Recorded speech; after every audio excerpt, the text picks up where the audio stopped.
Prima di tutto a Noma Delfia non c'è proprietà privata. Il fatto che non circoli denaro, che non c'è proprietà privata, cioè noi siamo qui, quello che ci lega è questa voglia di dare la nostra vita per questa civiltà fondata su valori spirituali e non materiali.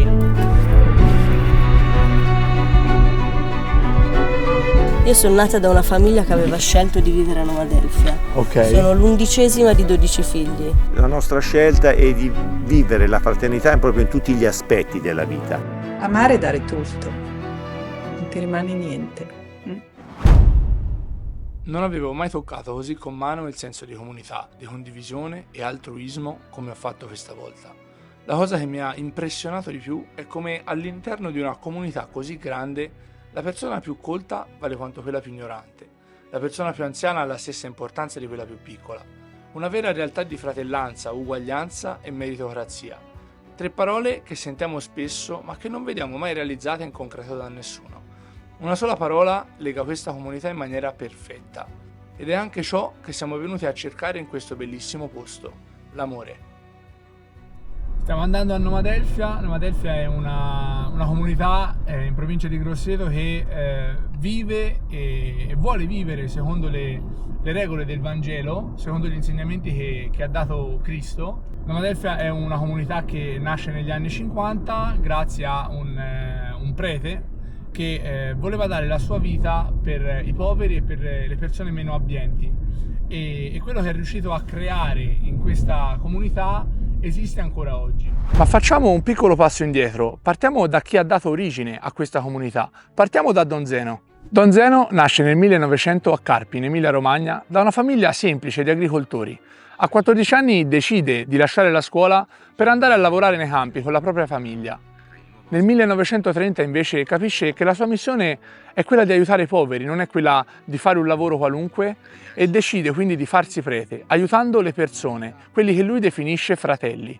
Decide di accogliere un ragazzo appena uscito dal carcere e in canonica, nella sua parrocchia, gli darà una mano una ragazza che si offre come madre di vocazione. Don Zeno sognava un mondo pieno di bene, dove tutte le persone potessero chiamarsi fratelli. Difatti, Noma Delfia deriva dal greco e vuol dire dove la fraternità è legge. Nel dopoguerra Don Zeno decide di occupare un campo di concentramento lì a Carpi, a casa sua, e decide di accogliere più di 1000 persone fra sfollati, poveri e bisognosi, magari anche orfani di guerra, persone in difficoltà in quel momento. Si trova a sfamare più di 1000 persone, si trova in difficoltà economiche e la Chiesa e lo Stato non lo aiutano. Al che una contessa, una sua amica e una donatrice decide di dargli in donazione un pezzo di terra enorme, 350 ettari, qui a Grosseto, dove dal 1950 la comunità di Noma Delfia risiede.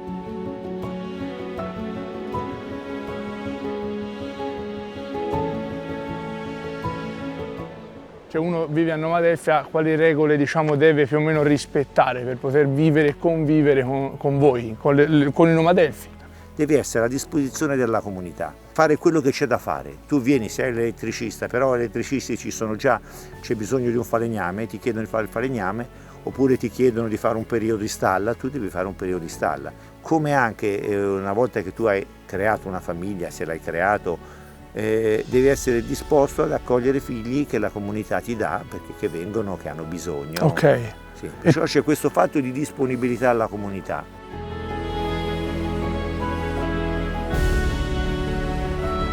Il lavoro noi lo concepiamo come un atto d'amore. Ok. Una collaborazione al Signore. E da quant'è che sei qui a Noma Delfia? Da quando ero bambina, Ok. 2 anni e mezzo. Ok, quindi tutta la vita è passato qui dentro. Sì, poi ho fatto Ok. un'esperienza e ora sono ancora qua. Ho fatto Ok, quindi scelto sei di uscita rimanere- e poi sei Però- rientrata. Sì, ho scelto di rimanere a Noma Delfia. Ok. Sì.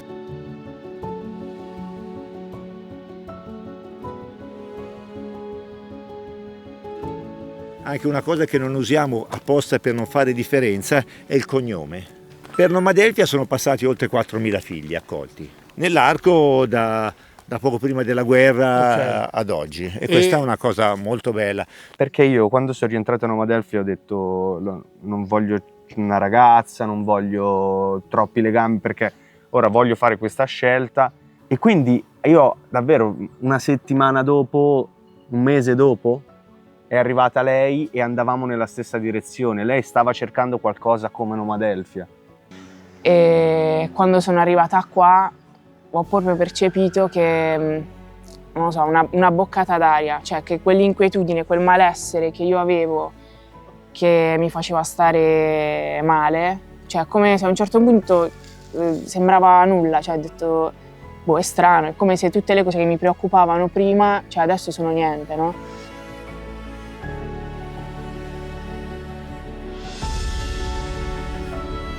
Ho vissuto tutte le tappe del cammino di Nomadelphia, era il 12 maggio del 1937, prima della guerra, fino ad oggi. Che tipo di amore lega 200 persone verso un obiettivo comune? Prima di tutto io penso alla fraternità, avere sempre una strada in comune per tutti insieme. Ed è un amore che ti porta a donare tutta la tua vita, tutto se stesso per questo grande ideale che è quello di vivere la fraternità e col tentativo di rendere un mondo migliore. Allora, quello che unisce le persone a Nomadelphia è la fede, perché cioè questo aver sentito una chiamata forte da parte di Dio a vivere una vita impegnata a 360 gradi. No, cioè spendere una vita intera per gli altri, quindi è una vita che ti impegna, che chiede anche sacrificio, perché ogni giorno devi rinnegare magari il tuo egoismo, però dopo in cambio ti dà relazioni, ti dà tante diciamo anche delle novità anche interiori, no? Che sono grandi, perché vivere insieme agli altri comunque è qualcosa di impegnativo ma anche di bello. Certo. No? Il distintivo di un Nomadelphia deve essere la gioia. Don Zeno diceva questa frase, me la ricordo ancora qui: se lo stare a Nomadelphia vi rende tristi, dovete andarvene. Siamo arrivati in fondo a questi 2 giorni completamente cambiati, felici di aver avuto la possibilità di entrare in contatto con una realtà diversa da quelli che molti definiscono normalità. Ma alla fine che cos'è la normalità? A noi di Love Project più che la normalità è interessata la solidarietà e la gentilezza che queste persone ci hanno dimostrato. Sono stati fantastici nell'accoglierci nella loro grande famiglia, sono stati spregiudicati nel confidarsi con noi. Ognuno di loro ha una storia diversa, legata però ad un posto comune, Nomadelphia. Era tanto tempo che non mi sentivo così ben voluto, così ben accolto e considerato da persone che mi conoscevano da poche ore. Siamo venuti qui per scoprire e capire cosa fosse per loro l'amore e alla fine dei conti ce lo hanno spiegato in modo chiaro e tondo. E per lei cos'è l'amore? È condividere le fatiche degli altri cercando di sollevarle. Uscire da se stessi e mettersi nei panni dell'altro, quindi andare incontro all'altro. Per me amare è vedere prima del tuo bene il bene dell'altro. Pensare prima agli altri che a me stessa. Per me è amare e donarsi. Far star bene gli altri prima di te stesso, secondo me. Quando ami una persona, la ami più di te stesso, perché più hai ricevuto più devi dare. Chiunque mi viene vicino, chiunque ha bisogno, come una persona che io posso dare qualcosa, se è un anziano, se è un bambino, e questo lo sento io dentro, per me questo è amore. Amare è dare tutto.